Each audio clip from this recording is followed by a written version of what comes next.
இயேசு கிறிஸ்துவின் இனிய நாமத்தில் வாழ்த்துக்கள். நாளிலும் ஏசாயா தீர்க்கதரிசியின் புஸ்தகம் 43வது அதிகாரம் 1ஆம் வசனத்திலிருந்து 7ஆம் வசனம் வரையிலும் தியானிக்கப் போகிறோம். இந்த முழு அதிகாரத்தையும் 4 தலைப்பின் கீழே நாம் தியானிக்கப் போகிறோம். இந்த நாளிலே முதல் பகுதியை மாத்திரம் தியானிக்கலாம். முதல் பகுதியானது இஸ்ரவேல் மேல் தனக்கு இருக்கும் அன்பையும் அதன் மூலம் உண்டாகிற ஆசீர்வாதத்தையும் குறித்து இங்கே ஏசாயா எழுதியிருக்கிறார். 2வது, குருடரை வரச் சொல்லுங்கள் என்று சொல்லி இன்னும் நான் இஸ்ரவேல் ஜனங்களை வெறுத்து விடவில்லை என்கிற காரியத்தை 8ஆம் வசனத்திலிருந்து 13ஆம் வசனம் வரையிலும், 3வது, புதிய விடுதலையை கொடுக்கும்படியாக நான் அவர்களை அழைக்கிறேன் என்று சொல்லி 14ஆம் வசனத்திலிருந்து 21ஆம் வசனம் வரையிலும், 22ஆம் வசனத்திலிருந்து கடைசி வரை நீ என்னை நோக்கி கூப்பிடவில்லை என்று சொல்லி ஆண்டவர் அங்கலாய்க்கிற ஒரு காரியத்தையும் இங்கே ஏசாயா எழுதி வைத்திருக்கிறதை பார்க்க முடியும். முதல் பகுதியில், இப்போதும் யாக்கோபே உன்னை சிருஷ்டித்தவரும் இஸ்ரவேலே உன்னை உருவாக்கினவருமாகிய கர்த்தர் சொல்லுகிறதாவது, பயப்படாதே, உன்னை மீட்டு கொண்டேன், உன்னை பெயர் சொல்லி அழைத்தேன், நீ என்னுடையவன் என்று சொல்லி ஆண்டவர் உரிமை பாராட்டுகிறதை பார்க்கிறோம். சிருஷ்டித்தவர் என்று சொன்னால் படைத்த ஒரு ஆண்டவர், அவரை உருவாக்கின ஆண்டவர், அவனை பயப்படாதே மீட்டு கொண்டேன் என்று சொன்ன ஆண்டவர், ஒரு முறை எகிப்திலிருந்து மீட்டு கொண்டு வந்த ஆண்டவர், இப்பொழுது உன்னை நான் பாபிலோனினுடைய சிறையிருப்பிலே இருந்து நான் மீட்டு கொண்டு வருவேன், நீ என்னுடையவன் என்று சொல்லி அவர் உரிமை பாராட்டுகிறதை இங்கே பார்க்கிறோம். நீ எனக்கு சொந்தம் என்று சொல்லி அத்தனையாக உரிமை பாராட்டுகிறதை பார்க்கிறோம். இது இஸ்ரவேலர்களை மாத்திரமல்ல, இன்றைக்கும் அவருடைய பிள்ளைகளாக வாழ்கிற அந்த நல்ல ஒலிவ மரத்தினுடைய கிளைகளை முறித்து போட்டுவிட்டு காட்டு ஒலிவ மரத்தின் கிளைகளாக இருந்த நம்மை ஒட்ட வைத்தாரே, நம்மையும் குறித்து இந்த வார்த்தைகள் சொல்லப்படுகிறது, நீ என்னுடையவன் என்று சொல்லி. இது இஸ்ரவேலின் 12 கோத்திரங்களுக்கும் ஆவிக்குரிய இஸ்ரவேலர்களாகிய நமக்கும் சொந்தமாக கொடுக்கப்பட்ட வார்த்தைகளாக காணப்படுகின்றன. 2ஆம் வசனத்தில், நீ தண்ணீர்களை கடக்கும் பொழுது நான் உன்னோடு இருப்பேன், நீ ஆறுகளை கடக்கும் பொழுது அவைகள் உன்மேல் புரளுவதில்லை, நீ அக்கினியில் நடக்கும்போது வேகாது இருப்பாய், அக்கினி ஜுவாலை உன் பேரில் பற்றாது. இன்றைக்கு இஸ்ரவேலுடைய தேசத்தின் வரலாறை கொஞ்சம் நம்ம ஆராய்ச்சி பண்ணி பார்த்தோன்னு சொன்னால், அது தீயினாலும் தண்ணீரினாலும் தான் அது எழுதப்பட்ட ஒரு வரலாறாக காணப்படுகிறது. அவர்களது சுவடுகளெல்லாம் பார்க்கும் பொழுது எங்கும் எதிர்ப்பும் இரத்த புள்ளிகளும் தான் அவருடைய வரலாற்றில் காணப்பட்டது. அந்த வரலாற்று புள்ளிகளிலிருந்து தான் இஸ்ரவேல் என்கிற கோலமானது வரையப்பட்டது என்றே சொல்ல முடியும்.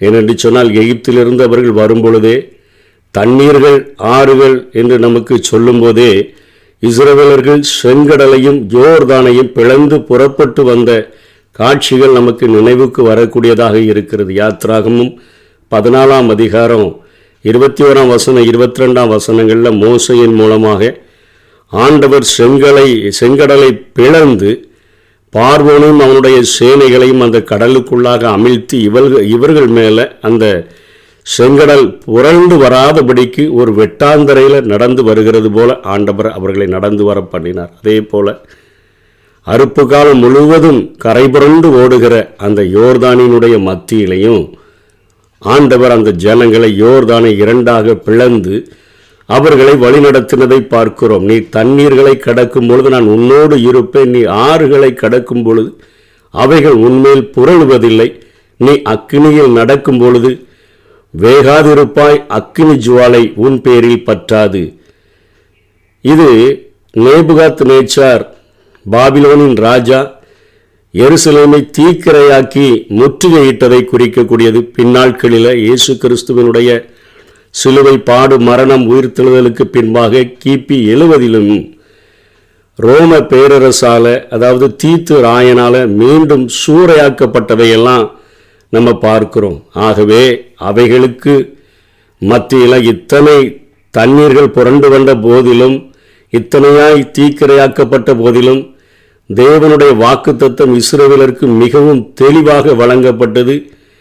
இவை உன்னை சேதப்படுத்தாது என்று சொல்லி. ஆகவே தான் இன்றைக்கும் இஸ்ரவேல் தேசமானது வாக்குத்தத்தத்தின்படியே மீண்டு இருக்கிறதை நாம் நம்முடைய வரைபடங்களில், நம்முடைய உலக அந்த மேப்பில் நம்ம அந்த தேசத்தை பார்க்க முடிகிறது. இன்றைக்கி நம்முடைய வாழ்க்கையிலையும் ஒருவேளை இத்தகைய தீயும் தண்ணீரும் மாறி மாறி அனுபவப்படக்கூடிய நிலையில் நம்முடைய வாழ்க்கை அமைந்திருந்தாலும், வாக்குத்தத்தம் தருகிற தேவன் அவர் உண்மை உள்ளவராக, நம்மை எனக்கு சொந்தம் என்று சொல்லி உரிமை பாராட்டுகிறவராக நாம் இருக்கிறபடியினால, தேவனோடு நம்ம இருந்தான்னா இவைகள் நம்மை சேதப்படுத்தாத ஒரு வாழ்க்கையை ஆண்டவர் நமக்கு தர முடியும். தானியேலில் 3ஆம் அதிகாரம் 1-30 வரையிலும் அங்கே சாத்ராக், மேஷாக், ஆபேத்நேகோவினுடைய வாழ்க்கைகள் எழுதப்பட்டிருக்கிறதை பார்க்கிறோம்.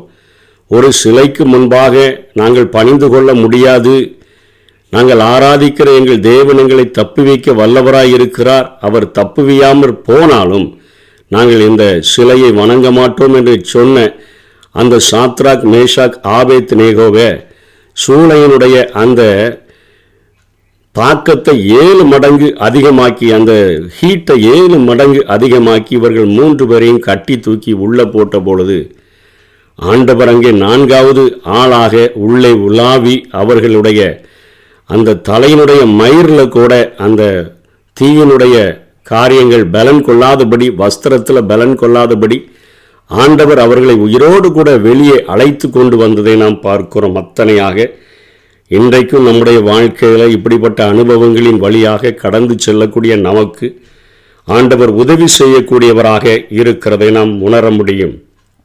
4ஆம் வசனத்தில், நீ என் பார்வைக்கு அருமையானபடியினால் கனம் பெற்றாய், நானும் உன்னை சிநேகித்தேன், ஆதலால் உனக்கு பதிலாக மனுஷர்களையும் உன் ஜீவனுக்கு ஈடாக ஜனங்களையும் கொடுப்பேன் என்று ஆண்டவர் சொல்லுகிறதை பார்க்கிறோம்.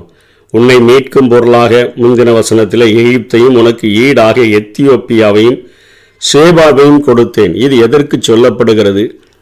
பாபிலோனில் இருந்து தன்னுடைய ஜனங்கள் விடுதலையாகி வருகிறதற்கு, கோரேசின் மூலமாக விடுதலை பெற்று வருகிறதற்கு ஆண்டவர் அந்த கோரேஸ் ராஜாவிற்கு எகிப்தை ஜெயிப்பதற்கான ஒரு பலத்தையும், எத்தியோப்பியாவை ஜெயிப்பதற்கான ஒரு பலத்தையும், சேபாவை ஜெயிப்பதற்கான ஒரு பலத்தையும் கொடுத்து அந்த தேசத்தை அவன் கைகளிலே அவர் ஒப்பு கொடுத்தபடியினாலே இவர்களை பார்த்து நீ போய் கட்டப்படு, எருசலேமே கட்டப்படு என்று சொல்லி அவன் அனுப்பினான் என்று சொல்லுகிறார். உன்னை மீட்கும் பொருளாக மற்ற தேசங்களை அவனுடைய கைகளில் நான் கொடுத்தேன்.